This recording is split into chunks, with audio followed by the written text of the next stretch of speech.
ওয়াকফ বিরোধিতার নামে একই চলছে রাজ্যে।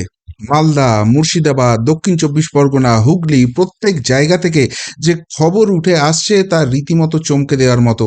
বিক্ষোভের নামে কার্যত সেখানে তাণ্ডব চলছে এবং পুলিশ যখন পরিস্থিতি সামাল দিতে যাচ্ছে প্রত্যেক জায়গাতেই প্রায় পুলিশকে মার খেতে হচ্ছে, লুকোতে হচ্ছে। যদিও দিনের শেষে পুলিশ বলছে পরিস্থিতি নিয়ন্ত্রণে আছে, কিন্তু প্রশ্নটা উঠে যাচ্ছে।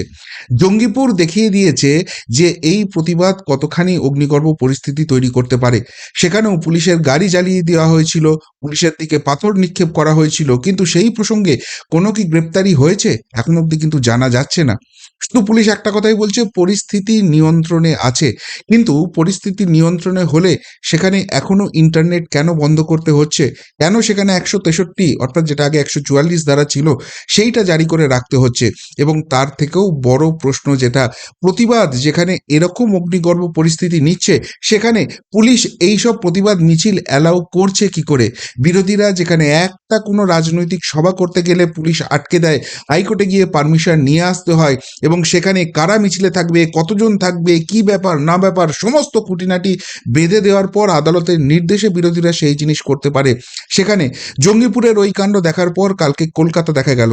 কলকাতাতে একটা কালকে সংখ্যালঘুদের বিশাল সমাবেশ হয়েছিল মন্ত্রী সিদ্দিকুল্লাহ চৌধুরীর নেতৃত্বে, এবং সেখানে সেখানে যখন ওই সংখ্যালঘু মানুষগুলো পৌঁছচ্ছিলেন, কিভাবে রাস্তা জ্যাম হয়েছে, কোনা এক্সপ্রেসওয়েতে কিভাবে গাড়ি ভাঙচুর হয়েছে পুলিশের সামনেই, সেই সমস্ত ফুটেজ সামনে চলে এসছে।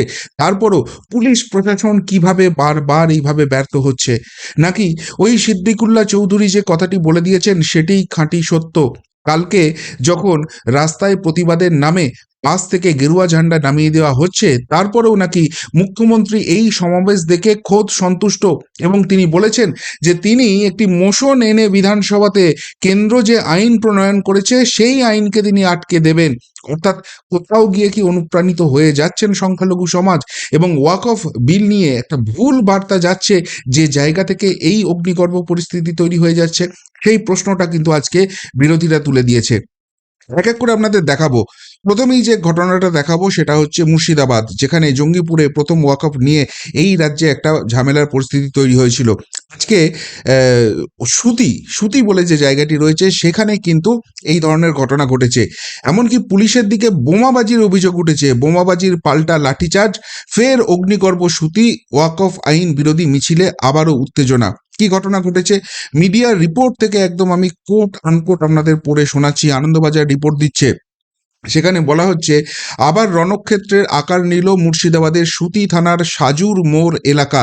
ওয়াকফ সংশোধিত আইনের বিরোধিতায় সংখ্যালঘুদের মিছিল থেকে পুলিশকে লক্ষ্য করে ইট ছোড়ার অভিযোগ উঠল, পরে বোমাবাজি হয় বলে অভিযোগ। পাল্টা বিনা প্ররোচনায় পুলিশের বিরুদ্ধে লাঠিচার্জ, কাঁদানে গ্যাসের সেল ফাটানো এবং স্টান গ্রেনেড ব্যবহারের অভিযোগ করেছেন আন্দোলনকারীরা। শুক্রবার সুতি এবং শামশেরগঞ্জ এলাকায় কয়েক হাজার মানুষ একাধিক মিছিলে পা মেলান। মিছিলে যোগদানকারীরা যখন সাজুর মোড় এলাকার কাছাকাছি ১২ নম্বর জাতীয় সড়ক অবরোধ করার চেষ্টা করেন, তখন পুলিশের তরফে বাধা আসে। অভিযোগ, সেই সময় অভিযোগকারীদের কয়েকজন বোমা ছোড়েন, সেই সঙ্গে পুলিশকে লক্ষ্য করে ছোড়া হয় ইট পাথরও। তাতে বেশ কয়েকজন পুলিশ কর্মী আহত হন, জখম হন পথচলতি সাধারণ মানুষও। পরিস্থিতি নিয়ন্ত্রণে আনতে লাঠিচার্জ করে পুলিশ, বিক্ষোভকারীদের ছত্রভঙ্গ করতে ফাটানো হয় কাঁদানে গ্যাসের শেল। প্রত্যক্ষদর্শীদের কয়েকজন জানাচ্ছেন অশান্তির সূত্রপাত হয় সুতির সাজুর মোড় এলাকায়। সেখানে একাধিক মিছিল এসে জড়ো হচ্ছিল, আটকে দেওয়া হয় রাস্তা। পুলিশ বিক্ষোভকারীদের হটাতে গেলে উত্তেজনা ছড়ায়। মিছিলে যোগদানকারী কয়েকজন যুবক ১২ নম্বর জাতীয় সড়ক অবরোধ করে রাস্তায় দাঁড়িয়ে থাকা গাড়ি ভাঙচুরের চেষ্টা করেন। পুলিশ বাধা দেয়, তখন পুলিশের উপর ইট পাথর ছোড়া হয় বলে অভিযোগ। একদম আনন্দবাজার থেকে আমি কোট আনকোট পড়ে শোনালাম কিভাবে অগ্নিগর্ভ পরিস্থিতিটা সুতিতে তৈরি হয়েছিল। এবার একটা কথা বলুন তো, একটা মিছিল হচ্ছে, সেখানে ইট পাথর না হয় রাস্তা থেকে আশপাশ থেকে কুড়িয়ে নিয়ে ছুড়েছে, কোনো একটা উত্তেজনকার পরিস্থিতি হয়েছে, কিন্তু বোমা, পুলিশের দিকে বোমা ছোড়া হচ্ছে। একটা মিছিল আসছে বোমা নিয়ে, সেই ইন্টেলিজেন্স পুলিশের কাছে নেই? নাকি সবাই সবটা জানে, কিন্তু তারপরও শুধুমাত্র ভোট ব্যাংক পলিটিক্সের জন্য এই ঘটনা এইভাবে বার্তা দেওয়া হলো? পুলিশ ইন্টেলিজেন্স জানার পরও পুলিশ নিষ্ক্রিয় রইল এবং যার খেসারত এইভাবে দিতে হলো? প্রশ্নটা কিন্তু উঠে যাচ্ছে। এটা গেল সুতির ঘটনা। এরপর মালদাতেও কিন্তু বিভিন্ন জায়গা থেকে খবর আসছে ওয়াকফ আইনের বিরুদ্ধে প্রতিবাদে বিচ্ছিন্ন উত্তরবঙ্গ দক্ষিণবঙ্গ। সেখানে সেখানে মিডিয়া রিপোর্ট কি আসছে? মিডিয়া রিপোর্ট বলছে উত্তরবঙ্গের দিকে যাওয়ার সব বাস পরিষেবা আপাতত স্থগিত করা হয়েছে। এছাড়া রেল চলাচলেও বড় ধরনের প্রভাব পড়েছে। Barharwa Azimganj passenger, Azimganj Malda passenger, Azimganj Bhagalpur passenger এবং কামাখ্যা পুরী এক্সপ্রেস সহ একাধিক ট্রেন আটকে রয়েছে। পরিস্থিতি নিয়ন্ত্রণে আনতে রেল কর্তৃপক্ষ রাজ্য পুলিশের কাছে অতিরিক্ত নিরাপত্তা জোরদার করার আবেদন জানিয়েছে। মালদায় বিক্ষোভকারীদের একটা বড় অংশ রেল লাইনের উপর বসে পড়ায় ট্রেন চলাচল সম্পূর্ণ বন্ধ হয়ে গেছে। এই ঘটনায় স্থানীয় প্রশাসনের সঙ্গে বিক্ষোভকারীদের মধ্যে উত্তেজনা দেখা দিয়েছে।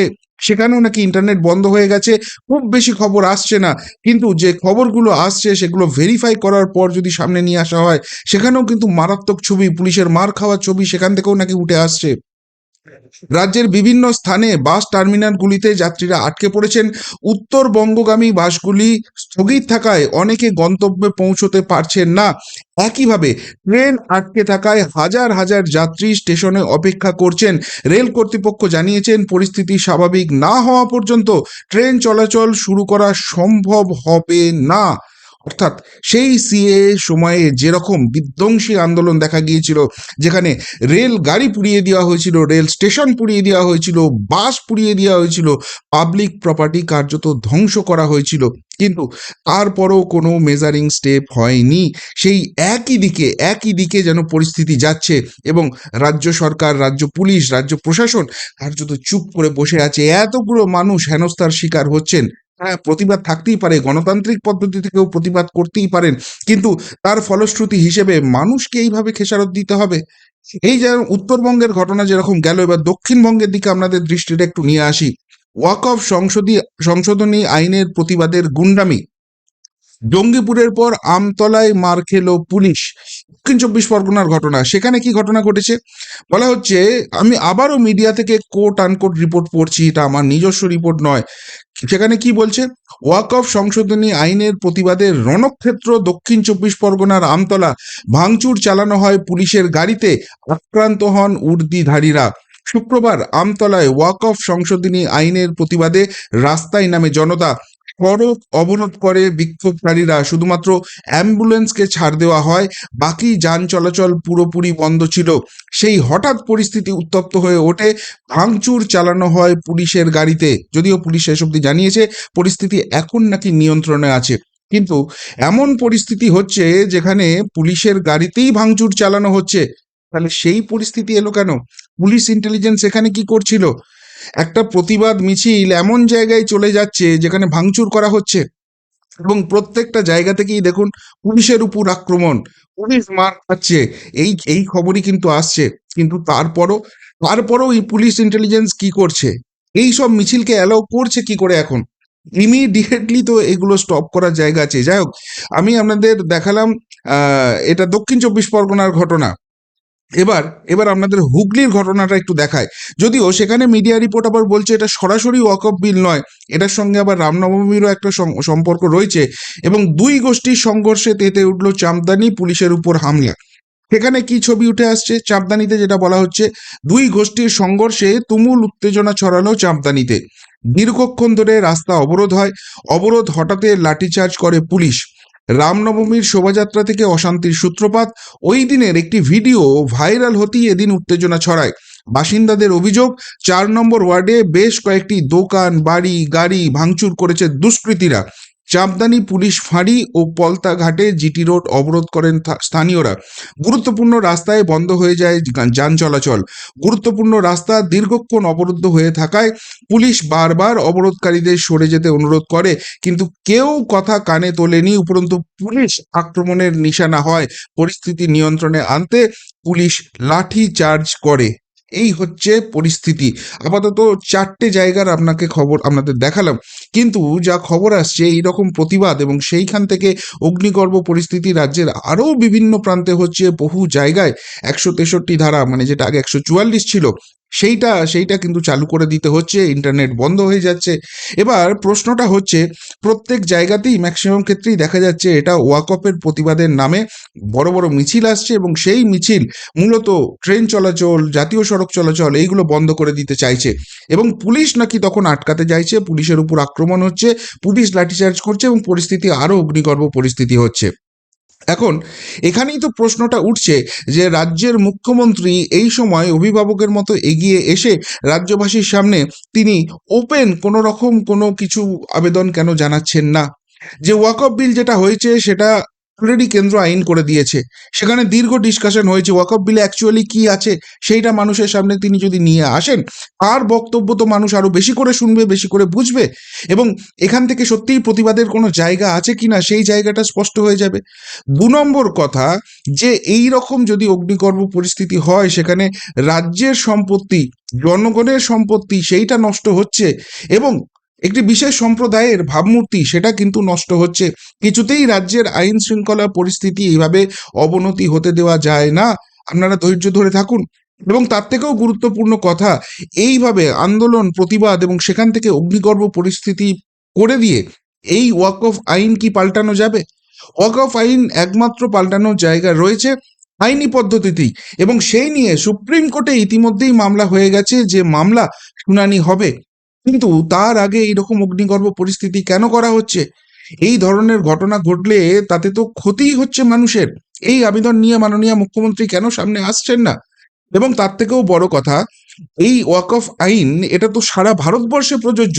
পশ্চিমবঙ্গ ব্যতীত অন্য কোনো রাজ্যে কি এই ধরনের কোনো ঘটনা ঘটছে? এই রকম প্রতিবাদ কি সহিংস আকার নিচ্ছে? যেখানেই প্রতিবাদ হচ্ছে সেই জায়গা থেকে এরকম সহিংস ধারণা যখন তৈরি হয়ে যাচ্ছে, তখন সাধারণ জনজীবন সেটা তো ক্রমশ বিপন্ন হয়ে পড়ছে। এই সময় রাজ্য সরকার, রাজ্য প্রশাসনের তো অভিভাবক হিসেবে এগিয়ে আসা উচিত, নাকি এখানে ভোট ব্যাংকের অঙ্ক আছে বলে রাজ্য সরকার এসবের মধ্যে ঢুকতে চায় না? আর সেই কারণেই আমরা দেখি, যখন ২৬,০০০ চাকরি চলে যায়, তখন পুলিশ সেখানে হঠাৎ করে দাবাং সেজে ওঠে, এবং শিক্ষকের পিঠে লাথি মারতে দুবার ভাবে না, ক্যাঁত ক্যাঁত করে সেখানে লাথি পড়ে, এবং পুলিশের সেই অমানবিক আচরণ নিয়ে আলোচনা শুরু হয়। সেই পুলিশ শাস্তির মুখে পড়ে না, কিন্তু সেই পুলিশই যখন কোনো প্রতিবাদ মিছিল থেকে এরকম অগ্নিগর্ভ পরিস্থিতি হয়, সেইটাকে সামাল দিতে পারে না। সেই জন্য পুলিশের গাড়িতে আগুন লাগে, পুলিশের দিকে ঢিল ছোড়া হয়, বোমা ছড়া হয়, আর তারপরও পুলিশ শুধু পরিস্থিতি নিয়ন্ত্রণে নিয়ে আসে। আগাম আগাম যে ব্যাপারটা, সেইটা আমরা পুলিশের তরফ থেকে দেখি না।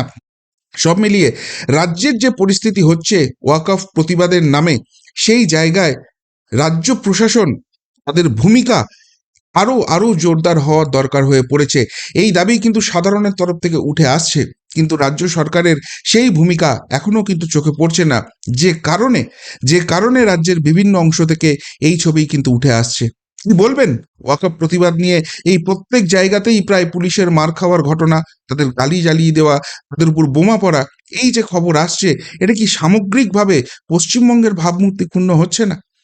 রাজ্য সরকার কি এখনো চুপ করে বসে থাকবে ভোট ব্যাংকের অঙ্কের কথা ভেবে, নাকি সদর্থক পদক্ষেপ নেবে? কি বলবেন এই নিয়ে? যদি কিছু বলার থাকে অবশ্যই কমেন্ট বক্সে কমেন্ট করে জানাবেন।